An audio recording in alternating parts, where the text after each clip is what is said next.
Dentro de la iglesia adventista hay dos palabras que son muy conocidas cuando hablamos acerca de la preparación que como pueblo necesitamos experimentar, teniendo en cuenta la etapa de la historia en la cual nosotros estamos viviendo.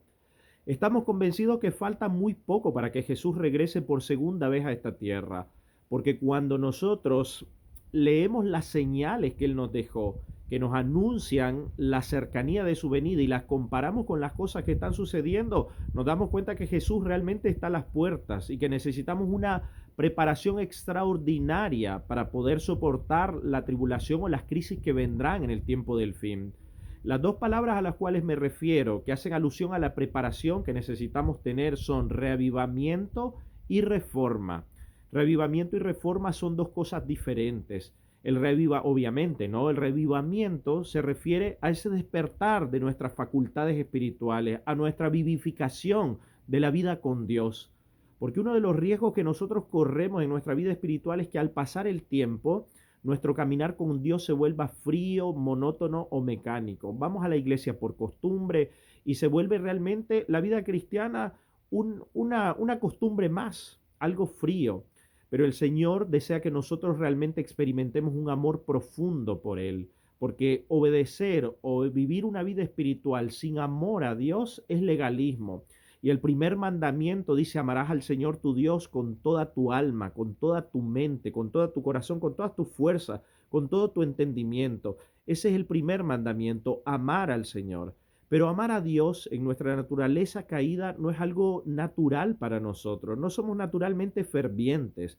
La Biblia dice que cuando Jesús estuvo en esta tierra era un hombre realmente muy ferviente y cuando él hablaba la gente sentía el poder de sus palabras. Pero ¿en qué radicaba el poder de sus palabras y la fervorosidad de su vida? En una vida de comunión con Dios.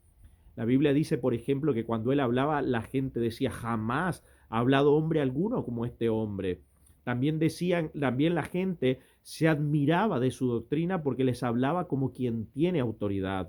Pero ¿en qué radicaba? Les vuelvo a decir, la vida de poder y de amor de Jesús, en la vida de comunión.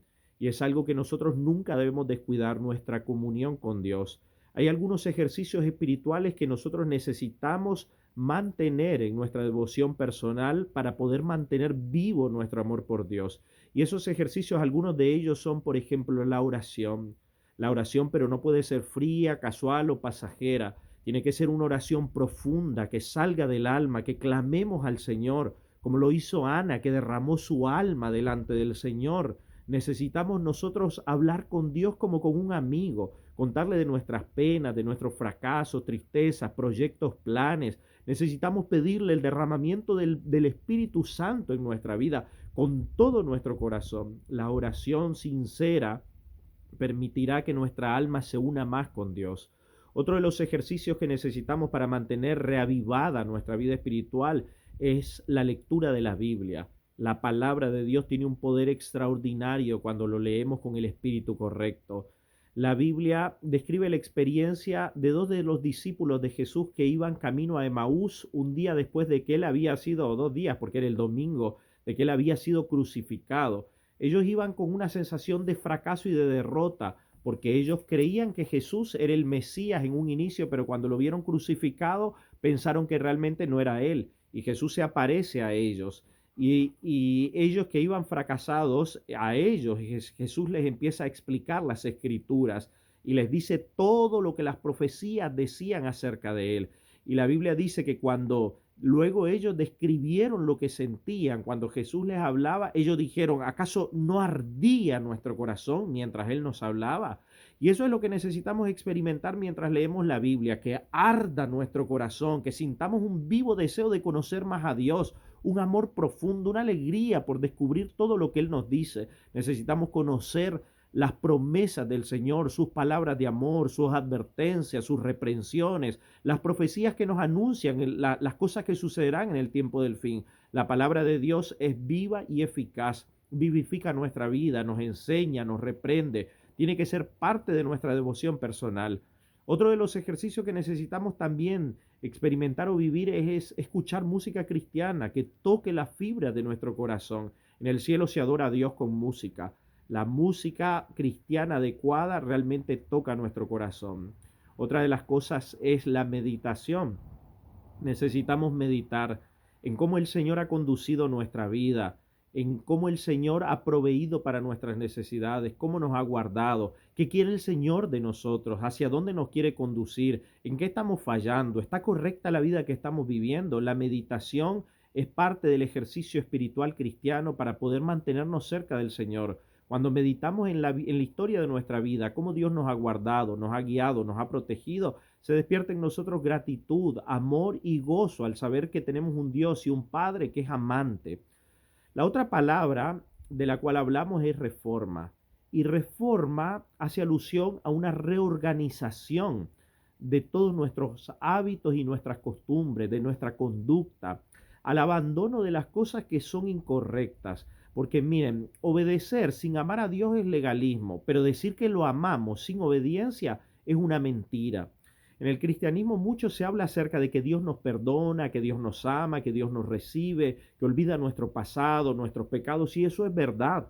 Pero también cuando Dios nos llama, Él nos invita y espera de nosotros un cambio, una vida de santidad, porque la justificación por la fe no solo habla o hace alusión al perdón gratuito que Dios nos da por la sangre de Cristo, sino a la habilitación por su gracia a vivir una vida de santidad. Y es lo que necesitamos hacer, una reforma, cambiar nuestra vida para bien, vivir una vida que agrada al Señor, una vida de santidad. No podemos decir que amamos a Dios y seguir con los hábitos y costumbres corruptos que ofenden al Señor. Necesitamos que nuestra vida sea moralmente correcta, abandonar todas las cosas que están desordenadas y pensemos en algunas cosas, por ejemplo, áreas en las cuales necesitamos tal vez hacer cambios en nuestra vida familiar, probablemente, en nuestro trato o relación matrimonial, en la forma en que dirigimos a nuestros hijos, los educamos, los acompañamos, puede ser tal vez en la manera en que nos alimentamos, en la manera en que gastamos nuestro tiempo, en la manera en que vestimos, en la manera en que usamos nuestros recursos o gastamos nuestro dinero. Muchas veces tenemos que hacer serias reformas en nuestros hábitos o conductas de salud, en la forma en que gastamos el tiempo. Tal vez no nos vestimos o no representamos el cristianismo de manera correcta. Necesitamos todos ir creciendo en la gracia, porque la senda de los justos es como la luz de la aurora que va en aumento hasta que el día es perfecto. Y todos tenemos cosas que cambiar, cosas que mejorar, cosas que perfeccionar, y por la gracia de Cristo se puede, porque Dios quiere que lleguemos a la estatura de la plenitud de Cristo hasta ser un varón perfecto, y todo lo puedo en Cristo que me fortalece. Así que, hermanos queridos, quiero invitarlos a que le pidamos al Espíritu Santo experimentar estas dos palabras, lo que estas dos palabras describen en nuestra vida, el revivamiento, que despertemos, que nuestra vida no sea algo mecánico por costumbre, sino que cada día nosotros sintamos que amamos al Señor y vivamos con gozo y alegría, y que podamos ir reformándonos, ir cambiando, irnos santificando cada día más por la gracia de Cristo.